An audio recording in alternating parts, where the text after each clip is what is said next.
Number 2 ہے psychologically.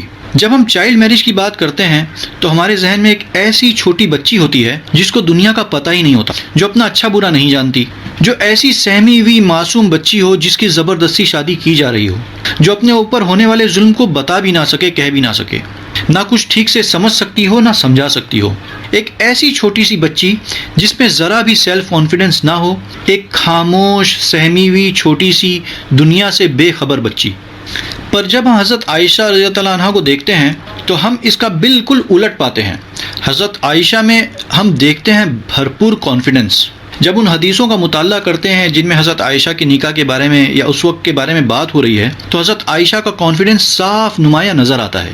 ایک ایسی خاتون جو کوئی بھی ڈیسیجن پورے کانفیڈنس سے لے سکتی ہوں. نمبر 3 ہے ایموشنل اٹیچمنٹ. میاں بیوی کے بیچ میں پیار اور ایموشنل اٹیچمنٹ سب سے زیادہ ضروری ہوتا ہے.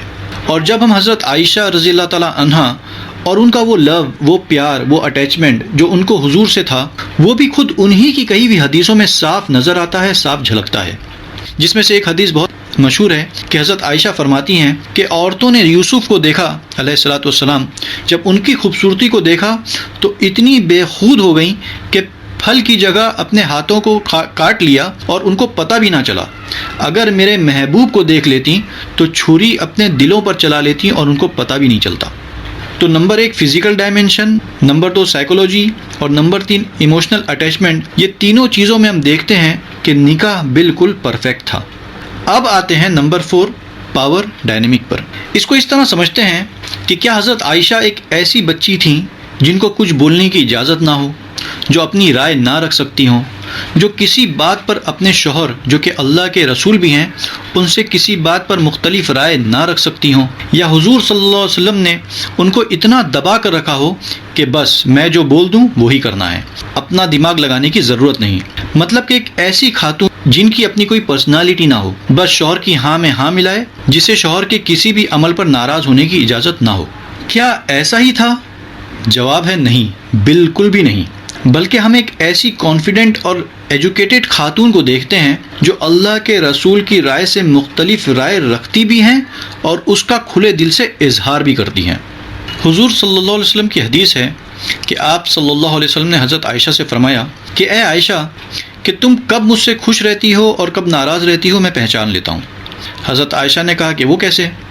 آپ نے فرمایا کہ جب تم مجھ سے خوش رہتی ہو اور اگر تمہیں کسی بات پر قسم کھانی پڑے تو کہتی ہو محمد کے اللہ کی قسم، اور جب تم مجھ سے ناراض ہوتی ہو اور اس وقت اگر قسم کھانی ہو تو کہتی ہو کہ ابراہیم کے اللہ کی قسم. تو میں سمجھ جاتا ہوں کہ تم کب مجھ سے ناراض ہو. تو ان حدیثوں سے اور ایسی بہت ساری حدیثوں سے ہم حضرت عائشہ میں ایک ایسی خاتون دیکھتے ہیں جو اپنی رائے بھی رکھتی ہوں اور اپنے جذبات کے اظہار کے لیے پوری طرح آزاد ہوں، نہ کہ کسی دباؤ میں زندگی گزار رہی ہوں. اور اسی طرح وہ حدیث جس میں حضرت عائشہ نے غصے میں پلیٹ توڑ دی تھی تو اسے بھی حضور نے صحابہ سے بڑے اچھے انداز میں اس کو ذکر فرمایا تھا. تو چاہے زندگی کے اچھے وقت ہوں یا نارمل ڈیز ہوں یا چاہے کوئی پرابلم والی باتیں ہوں، حضور نے ہمیشہ بہت ہی حسن خوبی کے ساتھ حضرت عائشہ کے ساتھ اور سبھی بیویوں کے ساتھ زندگی بسر کی ہے. پاور ڈائنامک کو میں ٹھیک سے سمجھا پایا یا نہیں پتہ نہیں، بس اس طرح سمجھیے کہ ہم عام طور پر دیکھتے ہیں کہ خود ہمارے ماں باپ میں اگر کسی بات میں اختلاف رائے ہو جائے تو دونوں ہی طرف سے اپنی اپنی باتیں پوری کانفیڈنس سے رکھی جاتی ہیں. لیکن حضرت عائشہ کے کیس میں یہ بات اور بھی زیادہ معنی رکھتی ہیں، کیونکہ آپ ایک ایسے انسان سے الگ رائے رکھ رہی ہیں، ایک ایسے انسان کی رائے کو چیلنج کر رہی ہیں جو خود اللہ کے نبی ہیں، جن پر وحی اترتی ہے، پر پھر بھی ان کو پوری اجازت ہے کھل کر اپنی باتوں کو رکھیں اور کھل کر اپنے جذبات کا اظہار کریں. فریڈم آف اسپیچ اور فریڈم آف ایکسپریشن کی اتنی آزادی تھی جو اس وقت پوری دنیا کے شاید ہی کسی گھر میں ہوگی. نمبر 5 پر ہے ایجوکیشنل ڈائنامک. ہم جب بھی چائلڈ میرج کی بات کرتے ہیں تو ہمیشہ ایک بات ذہن میں آتی ہے کہ ایک ایسی بچی جس کی تعلیم شادی کی وجہ سے نہ ہوئی ہو یا جلدی شادی کی وجہ سے رک گئی ہو، مطلب کہ وہ بچی ان پڑھ رہ گئی ہو ان بچیوں کے مقابلے میں جن کی شادی بعد میں بڑی عمر میں ہوئی. یہاں بھی جب ہم حضرت عائشہ عنہا کو دیکھتے ہیں تو حضرت عائشہ بالکل اس کا الٹ تھی. She was the most educated personality among all the wife of the Prophet Muhammad sallallahu alaihi wasallam as well as among all the Sahaba.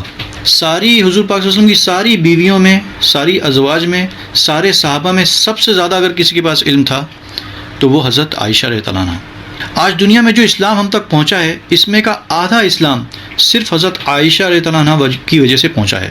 اس وقت کے بڑے بڑے صحابہ جب ان کا کوئی تعلیمی مسئلہ حل نہیں ہوتا تھا تو وہ حضرت عائشہ ہی کی خدمت میں آتے تھے، اور ایسا کبھی بھی نہیں ہوا کہ حضرت عائشہ رضی اللہ تعالی عنہا نے ان کے اس مسئلے میں رہنمائی نہ کی ہو، بلکہ ہم دیکھتے ہیں کہ اس وقت کی عورتوں میں سب سے زیادہ تعلیم یافتہ اگر کوئی خاتون تھیں جن کے پاس لوگ علم حاصل کرنے کے لیے آتے تھے تو وہ حضرت عائشہ رضی اللہ تعالی عنہا ہی تھی۔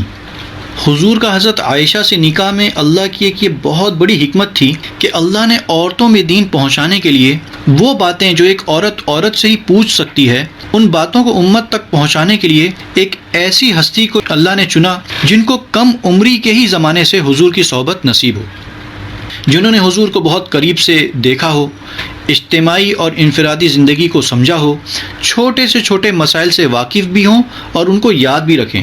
ایسی کم عمری کی ایج میں ہی حضور سے قریب کر دیا اللہ نے کہ جس ایج میں گراسپنگ پاور سب سے زیادہ ہوتا ہے، یاد رکھنے کی صلاحیت سب سے زیادہ ہوتی ہے۔ یہ اللہ ہی کی حکمت تھی جس سے کام لینا تھا، جس کو حضور کے بعد امت کی رہبری کے لیے تیار کرنا تھا، ان کو اتنی صلاحیتوں سے نواز کر حضور کے ساتھ کر دیا۔ حضرت عائشہ ہی ایک ایسی خاتون تھیں جن کا حضور سے پہلے کسی سے نکاح نہیں ہوا تھا۔ ان کے علاوہ جتنے بھی حضور نے نکاح کیے ہیں یا تو وہ خاتون طلاق یافتہ تھیں یا متعلقہ تھیں، یعنی ان کے شوہروں کا انتقال ہو چکا تھا، اور اسی وجہ سے حضور کی ساری بیویوں میں سب سے زیادہ حدیثیں حضرت عائشہ رضی اللہ تعالی عنہا نے ہی امت تک پہنچائی ہیں۔ کئی ہزار حدیثیں امی عائشہ سے ہی امت کو ملی ہیں۔ نمبر 6 پر آتے ہیں، ایبیوز یا بدسلوکی۔ کیا پروفٹ محمد صلی اللہ علیہ وسلم نے کبھی حضرت عائشہ سے کوئی بدسلوکی کی ہے، کوئی ظلم کیا ہے، کبھی کوئی بیڈ ورڈ استعمال کیا ہے؟ تو یہاں بھی جواب ہے نہیں، بالکل نہیں۔ خود حضرت عائشہ رضی اللہ عنہا کی حدیث ہے، فرماتی ہیں کہ حضور صلی اللہ علیہ وسلم نے کبھی اپنی کسی بیوی پر ہاتھ نہیں اٹھایا، کبھی کسی سے کوئی بدسلوکی نہیں کی، کبھی کسی غلام تک کو برا بھلا نہیں کہا۔ حضرت عائشہ ہی فرماتی ہیں کہ حضور دنیا میں سب سے بہترین اخلاق والے انسان تھے، میں نے ان سے بہتر کسی کے اخلاق نہیں دیکھے۔ حضرت عائشہ رضی اللہ تعالی عنہا صرف ان باتوں کا ہی ذکر نہیں کرتی جو پبلکلی عام باتیں ہوں، بلکہ حضور کی ان باتوں کا بھی ذکر کرتی ہیں جو ان کی پرائیویٹ لائف کے بارے میں ہو، جو گھریلو زندگی کے بارے میں ہو، خاص کر وہ باتیں بھی جب کوئی گھریلو مسئلہ ایسا آ جاتا جہاں سچویشن بہت زیادہ خراب ہونے کے امکانات ہوتے، وہاں بھی حضور کس خوبصورتی اور اعلیٰ اخلاق کا مظاہرہ کرتے ہوئے اپنی ازدواجی اور گھریلو زندگی کو بحسن خوبی مسئلوں کو ٹھیک کر لیتے تھے۔ حضرت عائشہ وہ واقعات بھی بتاتی ہیں جہاں خود وہ غلطی پر تھیں اور حضور حق پر تھے، پر یہ ان کے سچا ہونے کا سب سے بڑا ثبوت ہے، ورنہ عورت ہمیشہ اپنے آپ کو ہی دوسروں کی نظر میں صحیح ثابت کرنے کی کوشش کرتی ہے اور شوہر کو غلط بتاتی ہے۔ ان ساری باتوں سے ہم دیکھتے ہیں کہ حضرت عائشہ رضی اللہ تعالی عنہا یا کسی بھی ازواج کے ساتھ حضور نے کبھی کوئی بدسلوکی نہیں کی۔ ان ساری باتوں کو جب ہم دیکھتے ہیں جو شادی کے لیے دیکھی جاتی ہیں، یعنی کہ فزیکل یا biological dimension, psychological dimension, emotional attachment, power dynamic, educational dynamic اور موریلٹی، تو ہم ان سب میں حضور کا حضرت عائشہ رضی اللہ تعالیٰ عنہا سے نکاح بالکل پرفیکٹ پاتے ہیں، the best Kapil in the world. تو سوال ہے کہ آج 1450 سال بعد اس نکاح کو اتنا زیادہ غلط طریقے سے پیش کیوں کیا جا رہا ہے؟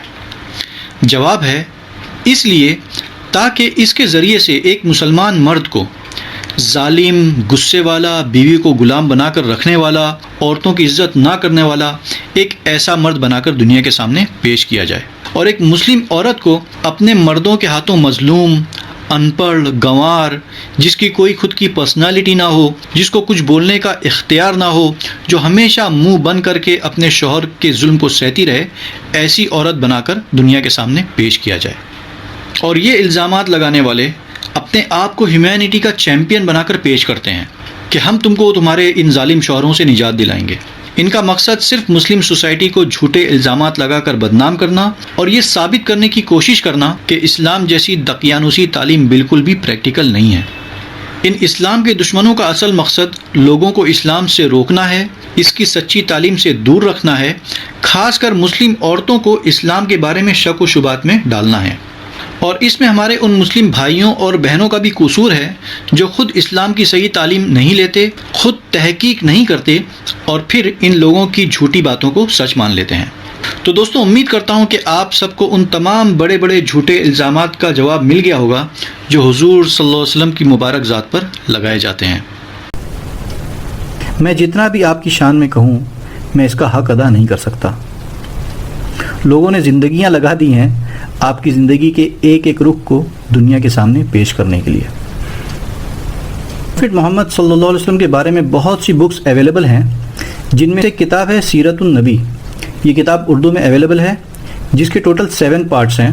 اس وقت اس کا 4تھ پارٹ میرے ہاتھ میں ہے، آپ دیکھ رہے ہیں۔ اگر ہو سکے تو اس کا مطالعہ ضرور کیجیے اگر اردو آتی ہو۔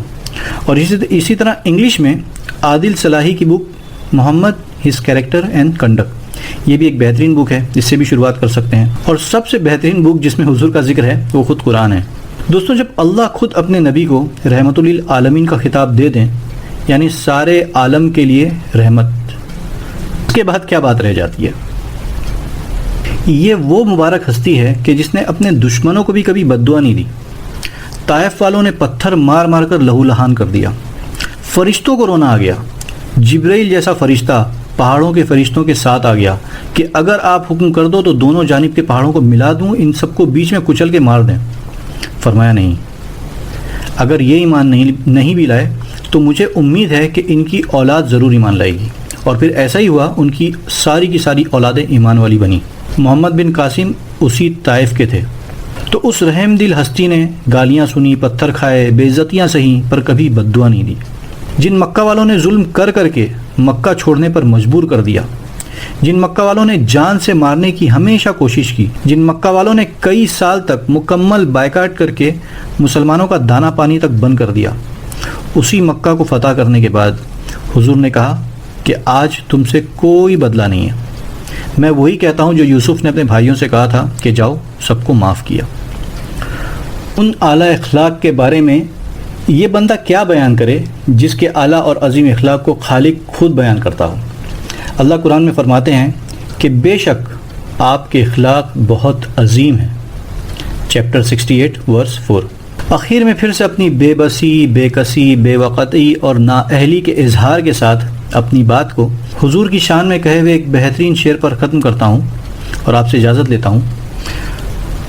العلا بکمالہ، بلغ العلا بکمالہ، کشف الدجی بجمالہ، بلغ العلا بکمالہ، کشف الدجی بجمالہ، حسنت جمیع خصالہ، صلوا علیہ وآلہ۔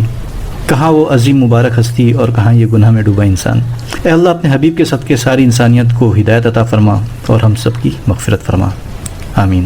السلام علیکم ورحمۃ اللہ وبرکاتہ۔